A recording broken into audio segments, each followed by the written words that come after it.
ನಾನು ಮುಂದೆ ನಿಂತು ಈ ಒಂದು ಕಾರ್ಯವನ್ನು ನಾನು ಮಾಡಕ್ ಸಿದ್ಧತೆ ಇದ್ದೀನಿ. ದರ್ಶನ ಮಾಡ್ತೀವಿ. ನಿಮ್ಮ ಒಂದು ಸಜೆಷನ್ ಯಾರಾದ್ರೂ ಅಡ್ವೊಕೇಟ್ ಇದ್ರೆ ದಯವಿಟ್ಟು ಪ್ಲೀಸ್ ಹೇಳಿ. ನಾವು ಕೋಟ್ಯಾಂತರ ಜನ ಅಭಿಮಾನಿಗಳು ನಿಮಗೆ ಚಿರಋಣಿಯಾಗಿರ್ತೀವಿ. ಸರ್ ಅಭಿಮಾನಿಗಳಿಗೆ ಎಲ್ಲ ಒಂದು ದಾರಿಯಾಗಿ ನಾನು ಏನಾದ್ರೂ ಮಾಡಬೇಕು, ನಮ್ಮಿಂದ ಅವ್ರಿಗೆ ಏನಾದ್ರೂ ಒಂದು ಸಹಾಯ ಆಗುತ್ತೆ ಅಂದ್ರೆ ಖಂಡಿತ ನಮಗೆ ದಾರಿ ದೀಪ ಆದ್ರೆ ತುಂಬಾ ಅನುಕೂಲ ಆಗುತ್ತೆ. ಅವ್ರ ಫ್ಯಾಮಿಲಿ ನಿಮ್ಮನ್ನ ಪಾಲಿಸಿ ಗೌರವಿಸ್ತೀವಿ.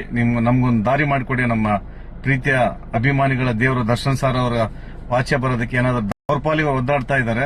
ನಾವು ಅಭಿಮಾನಿಯಾಗಿ ನಾವು ಎಷ್ಟೋ ಜನ ಇದೀವಿ. ಎಲ್ಲದಕ್ಕೂ ನೀವೇನಾದ್ರೂ ಸಜೆಷನ್ ಕೊಟ್ರೆ ದಯವಿಟ್ಟು ನಾವು ದಾರಿ ಇದ್ರೆ ನಮ್ಮ ಕೈಯಿಂದ ನಾವು ಜನಗಳಿಂದ ಏನಾದ್ರೂ ಸಾಧ್ಯತೆ ಆಗೋದಿದ್ರೆ ದಯವಿಟ್ಟು ತಿಳಿಸಿ, ನಾವು ಅದನ್ನ ಮಾಡ್ತೀವಿ. ನಿಮ್ಗೊಂದು ರಿಕ್ವೆಸ್ಟ್ ಮಾಡ್ತಾ ಇದ್ದೀನಿ, ಯಾರ್ಯಾರು ಈ ವಿಡಿಯೋ ನೋಡ್ತಾ ಇದ್ರೆ ದಯವಿಟ್ಟು ನಿಮ್ಗೆ ತಿಳಿದ್ರೆ. ವೀಕ್ಷಕರೇ ನೋಡಿದ್ರಲ್ಲ, ನೀವು ದರ್ಶನ್ ಅಭಿಮಾನಿ ಆದಲ್ಲಿ ತಪ್ಪದೇ ಕಮೆಂಟ್ ಮಾಡಿ. ಹಾಗೆ ಹೆಚ್ಚಿನ ವಿಡಿಯೋಗಾಗಿ ನಮ್ಮ ಪೇಜನ್ನು ಸಬ್ಸ್ಕ್ರೈಬ್ ಮಾಡಿಕೊಳ್ಳಿ.